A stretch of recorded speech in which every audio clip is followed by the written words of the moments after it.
어스틴 주님의 교회 매일 말씀 묵상에 오신 여러분들을 환영합니다. 하나님 말씀과 함께 행복한 날 되십시오. 안녕하세요, 성도 여러분. 3월 6일 수요일 말씀 묵상 시작하겠습니다. 오늘 함께 나눌 말씀인 시편 46편 1절부터 3절까지의 말씀입니다. Psalm 46 verse 1 to 3. 시편 46편 1절부터 3절까지 말씀 함께 읽겠습니다. 하나님은 우리의 피난처시요 힘이시니 환난 중에 만날 큰 도움이시라. 그러므로 땅이 변하든지 산이 흔들려 바다 가운데 빠지든지 바닷물이 솟아나고 뛰놀든지 그것이 넘침으로 산이 흔들릴지라도 우리는 두려워하지 아니하리로다. 아멘. 여러분 혹시 매일매일 뉴스를 보십니까? 요즘에는 신문 대신 인터넷으로 뉴스를 볼 수 있기 때문에 더 쉽고 간편하게 매일의 소식에 접근할 수 있습니다. 뉴스를 읽기도 귀찮다 하시면 유튜브로 그렇게 매일 뉴스를 시청할 수도 있죠. 저는 개인적으로 뉴스를 잘 안 보는 편인데 가끔 유튜브로 미국에 사는 한인들을 위한 뉴스를 시청할 때가 있습니다. 그러면 이제 캘리포니아, 시카고, 조지아, 그리고 뉴욕과 같은 대도시의 최신 소식을 들을 수 있습니다. 그런데 요즘 뉴스를 볼 때마다 항상 나오는 소식이 기상이변, 자연재해 이런 것들로 인한 인명피해에 관한 소식입니다. 얼마 전에는 캘리포니아에 비가 너무 많이 와서 홍수가 나고 또 산사태로 집이 무너졌다는 소식을 듣고 걱정이 되어서 LA에 있는 제 친구에게 전화를 해보기도 했습니다.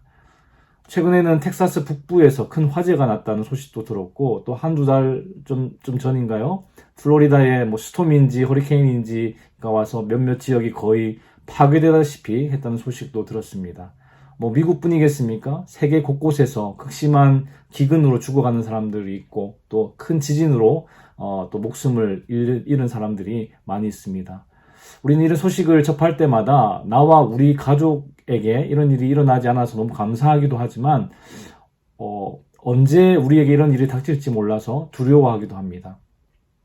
오늘 본문 시편 46편의 저자는 하나님께서 우리의 피난처가 되시고 또 힘이 되시고 환난 중에 큰 도움이 되신다고 그렇게 노래하고 있습니다. 오늘 말씀을 통해 하나님께서 우리 인생의 환난 가운데서도 우리의 피난처가 되시고 힘이 되시고 큰 도움이 되심을 깨닫고 그 진리로 인해 우리의 마음에 위로와 기쁨이 충만케 되기를 주님의 이름으로 축원합니다. 오늘 본문 46편의 표제를 보면요. 고라 자손의 시, 인도자를 따라 알라못에 맞춘 노래라고 되어 있습니다. 이 알라못이라는 히브리어 단어는요, 젊은 여인들이라는 뜻인데, 그래서 이 시편은 일반적으로 성가대 지휘자의 인도에 따라 여인들이 높은 소리로 불렀던 노래라고 알려져 있습니다. 여인들의 목소리에 맞추어 연주된 노래라고 하면 떠오르는 유명한 노래가 하나 있지 않습니까? 다윗이 블레셋 거인 장수 골리앗을 죽이고 돌아왔을 때 여인들이 이스라엘 모든 성읍에서 나와서 노래하고 춤추며 사울 왕과 병사들을 환영하는데 뭐라고 노래했습니까? 사무엘상 18장 7절에 보니까 여인들이 뛰놀며 노래하여 이르되 사울이 죽인 자는 천천히요 다윗은 만만히로다 한지라. 물론 이 노래 때문에 사울이 다윗을 미워하고 죽이려고 하긴 했지만 이 블레셋과의 전쟁에서 승리하고 돌아왔을 때 이스라엘 모든 성읍에서 여인들이 나와 춤추며 이 노래를 불렀습니다. 시편 46편 역시 젊은 여인들의 목소리에 맞춘 노래, 즉 알라못에 맞춘 노래라고 했을 때 우리는 이 시편의 배경이 아마 전쟁과 관련되어 있다는 것을 추측할 수 있습니다. 시편 46편의 배경은 열왕기하 18장과 19장에 나오는 내용인데요. 이스라엘 북쪽에 있는 강대국 아수르, 그 아수르의 사네립 왕이 유다를 공격했습니다. 유다의 히스기야 왕은 사네립 왕이 요구하는 은 300달란트 그리고 금 30달란트를 내기 위해서 성전과 또 왕궁 곳간에 있는 은을 다 내어주고 또 심지어 성전의 문과 기둥에 입힌 금까지 다 벗겨서 사네립 왕에게 바쳤습니다. 그럼에도 불구하고 사네립 왕이 대군을 거느리고 와서 라기스에서부터 예루살렘까지 공격하라고 그렇게 명령을 했습니다. 이에 히스기야 왕이 굵은 베옷을 입고 여호와의 전에 들어가서 기도했습니다. 온 나라가 유린당하고 모든 보물을 다 내어 주어야 했던 이 국가적인 위기 상황에 히스기야 왕이 붙잡은 것은 옆에 있는 다른 강대국 애굽이 아니라 여호와 하나님이었습니다. 하나님은 히스기야 왕의 기도를 들으시고 예루살렘 성을 보호하고 구원해 주시겠다고 약속하셨습니다. 그리고 그날 밤 여호와의 사자가 나와서 아수르 진영에서 군사 18만 5천 명을 쳤습니다. 아침에 일어나 보니까 막 아수르 병사들이 다 송장이 되어 있었습니다. 사네립 왕은 곧장 그곳을 떠나 아수르의 수도 니느웨로 돌아갔고 자기가 섬기던 신 니스록의 신전에서 암살을 당했습니다. 시편 46편을 크게 두 부분으로 나누면 오늘 우리가 읽었던 1절부터 3절까지 어떤 자연을 통해 겪게 되는 환란, 그리고 4절부터 11절까지 어떤 국가적인 상황으로 겪게 되는 환란으로 나누어집니다. 여러분, 뉴스를 통해서 우리가 늘 보듯이 땅과 산과 바다를 통해 일어나는 그 자연재해는 인간의 능력으로는 어떻게 할 수가 없습니다. 인간이 할 수 있는 것은 두려워하는 것밖에 없지요. 그러나 시편 기자는 오늘 본문 1절에서 노래합니다. 하나님은 우리의 피난처시요 힘이시니 환난 중에 만날 큰 도움이시라. 땅이 변해도 산이 흔들려서 바다 가운데 빠져도 바닷물이 솟아나고 그것이 넘쳐서 산이 흔들릴지라도 우리는 두려워하지 아니하리로다. 왜요? 하나님께서 우리의 피난처 되시고 힘이 되시고 환난 중에 도움이 되시기 때문입니다. 온 국가적인 환란과 전쟁 가운데서도 마찬가지입니다. 우리 6절과 7절 함께 읽어보겠습니다. 6절과 7절입니다. 문 나라가 떠들며 왕국이 흔들렸더니 그가 소리를 내심에 땅이 녹았도다. 만군의 여호와께서 우리와 함께 하시니 야곱의 하나님은 우리의 피난처시로다. 강력한 아수르 군대 앞에서 유다 백성들은 아무것도 할 수 없었습니다. 금과 은을 다 내어주고도 수치를 당하고 공격을 당했죠. 그러나 그들이 피난처 되시는 하나님을 붙들었을 때 하나님께서 그들을 안전하게 지켜주시고 또 모든 전쟁을 멈추어 주셨습니다. 8절부터 11절까지 함께 읽어보겠습니다. 8절부터 11절입니다. 와서 여호와의 행적을 볼지어다. 그가 땅을 황무지로 만드셨도다. 그가 땅 끝까지 전쟁을 쉬게 하시며 활을 꺾고 창을 끊으며 수레를 불사르시는도다. 이르시기를 너희는 가만히 있어 내가 하나님 됨을 알지어다. 내가 문나라 중에서 높임을 받으리라. 내가 세계 중에서 높임을 받으리라 하시도다. 만군의 여호와께서 우리와 함께 하시니 야곱의 하나님은 우리의 피난처시로다. 아멘. 이 시편 46편이 이 세 개의 연으로 구성되어 있는데요. 1년만 하나님은 우리의 피난처시오라고 시작하고 2년과 3년은 야곱의 하나님은 우리의 피난처시로다라고 마칩니다. 각 연마다 반복적으로 하나님을 피난처라고 고백하고 있는데요. 중요한 것은 하나님이 우리의 피난처가 되심은 이 관념적인 일이 아니라 삶의 구체적인 현장에서 우리가 경험하는 실제 사건이라는 것입니다. 8절에 보니까 와서 여호와의 행적을 볼지어다. 시편 기자는 이 일을 듣고 읽는 우리에게도 이 피난처이신 하나님을 경험하도록 초대하고 있습니다.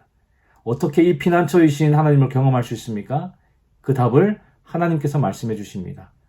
엄청난 인생의 위기 가운데서도 두려움에 사로잡히지 말고 너희는 멈추어 서서 나 하나님이 어떤 분이신지 묵상하고 알라.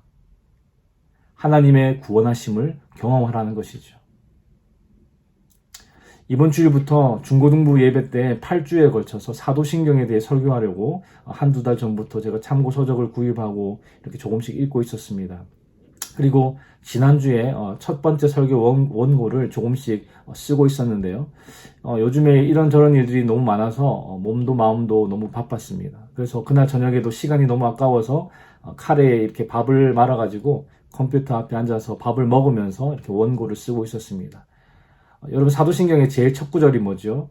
전능하사 천지를 만드신 하나님 아버지를 내가 믿사오며, 영어로 하면 I believe in God the Father Almighty, Creator of heaven and earth. 내가 하나님을 믿는데 그 하나님은 나의 아버지시고 하늘과 땅을 만드신 전능하신 분이라는 것을 믿습니다. 라는 고백이죠. 하나님은 단순히 우리의 아버지만 되시는 것이 아니라 전능하신 아버지 하나님이십니다. 이 전능하다라는 단어는 하나님의 무한하신 능력과 모든 피조물에 대한 그분의 무한하신 권위를 말해줍니다. 하나님께는 너무 어려운 일도 없고 그분의 강력한 손길이 극복하기 어려운 일도 없다는 것이죠. 그런 전능하신 하나님이 나의 아버지라는 것을 믿는다는 고백이 사도신경의 첫 번째 고백입니다. 그래서 결론 부분에 이렇게 썼습니다. 여러분, 인생을 살아가면서 이 전능하신 하나님 아버지에 대한 믿음, 이 근본적인 진리를 굳게 잡읍시다. 이 진리가 인생의 폭풍우 속에서 우리를 견고하게 안정시키는 다시 되고 또 어둠 속에서 우리의 길을 비추는 등대가 되기를 소망합니다. 우리가 이런 하나님 아버지의 품에 안겨 살아가고 있다는 것을 잊지 맙시다. 이렇게 결론 부분을 썼습니다. 급하게 또 카레를 한 숟가락 떠먹으면서 이 부분을 제가 다시 읽다가 가슴 속에서 이게 막 뜨거운 것이 올라오더니 갑자기 눈물이 왈칵 쏟아졌습니다. 제가 어스틴으로 이사 와서 지낸 2년이 조금 넘는 시간 가운데 그 누구에게도 말하지 못했던 고통과 아픔의 시간들이 있었습니다. 솔직히 제 삶을, 제 소명을, 제 가족을, 또 제 사역을 참 다 포기하고 싶다는 생각을 많이 했습니다. 그런데 제가 그 모든 것을 포기하지 않고 지금까지 올 수 있었던 이유는 이 전능하신 하나님이 내 아버지 되신다라는 진리를 제 마음 깊은 곳에서 붙들고 있었기 때문입니다. 인생의 폭풍우 속에서 견고하게 안정시키는 앵커, 닷, 어둠 속에서 길을 비추는 등대, 이런 하나님 아버지 품에 안긴 나, 이렇게 기도가 나오더라고요. 하나님 참 그러네요. 제가 전능하신 하나님 아버지를 붙들고 있었네요. 그래서 제가 지금까지 잘 버티고 있네요. 감사합니다, 아버지. 입에는 카레가 한가득 들어있고 눈에서는 눈물이 질질 흐르고 진짜 이게 뭐 하는 짓인가 하는 생각도 들었지만 그 순간만큼은 정말 전능하신 나의 하나님 아버지가 나의 피난처 되어주셨기 때문에 지금까지 잘 견뎌왔다라는 마음이 들었습니다. 사랑하는 성도 여러분, 이 땅에 살면서 우리가 겪을 수 있는 자연재해나 전쟁이나 인생의 위기 가운데 우리 인간은 두려움에 사로잡힐 수밖에 없습니다. 그러나 위기 가운데 멈추어 서서 하나님이 어떤 분이신지 묵상하고 알게 된다면 하늘과 땅을 창조하신 전능하신 하나님 아버지를 우리의 피난처로 삼는다면 그 모든 두려움을 넉넉히 이길 수 있을 줄 믿습니다. 오늘 하루도 우리의 피난처 되시는 하나님 아버지 품에 안기어 평안을 누리는 저와 여러분들의 삶이 되기를 주님의 이름으로 축원합니다. 기도하겠습니다. 하나님 아버지, 오늘도 말씀으로 우리에게 교훈 주시니 감사합니다. 주님, 우리의 삶을 위협하는 자연재해와 전쟁의 소식과 개인적인 삶의 위기들이 넘쳐나는 세상 속에서 하루하루 살아갑니다. 어떻게 살아가야 할지 막막하고 두렵고 포기하고 싶은 마음이 늘 우리를 유혹하지만 전능하신 하나님 아버지께서 우리의 피난처가 되시고 힘이 되시고 환난 중에 큰 도움이 되심을 말씀을 통해 다시 한번 깨닫게 하시니 감사합니다. 위기의 순간에 우리의 지혜나 방법을 붙들지 않게 하시고 하나님 앞에 겸손하게 나아와 기도하며 피난처 되신 아버지의 품에 안기는 우리 모두가 되게 하여 주시옵소서. 주님, 오늘도 주께서 주시는 힘과 은혜로 살아가기 원합니다. 주의 도우심으로 승리하는 하루 되게 하여 주시옵소서. 감사를 드리며 예수 그리스도의 이름으로 기도하였습니다. 아멘. 수요일 기도 제목으로 함께 기도하시겠습니다. 교육부 및 청년사역을 위해 기도하실 때 영아부, 유아부, 초등부, 중고등부 교회학교를 통해 어릴 때부터 아이들이 복음을 만나도록, 그리고 대학부, 청년부, EM사역을 통해 영적 부흥이 일어나도록 기도해 주시기 바랍니다. 그리고 구역 예배를 위해 기도하실 때에는 우리 구역장님들이 예배를 성령 충만함으로 인도하도록, 구역장님들이 그 섬김을 통해 각 개인이 먼저 은혜와 복을 받도록 기도해 주시기 바랍니다. 선교사님들을 위해 기도하실 때에는 네팔의 윤성철 선교사님, 터키의 하상욱 선교사님, 일본의 문일배 선교사님, 페루의 윤애경 선교사님을 위해서 기도해 주시기 바랍니다.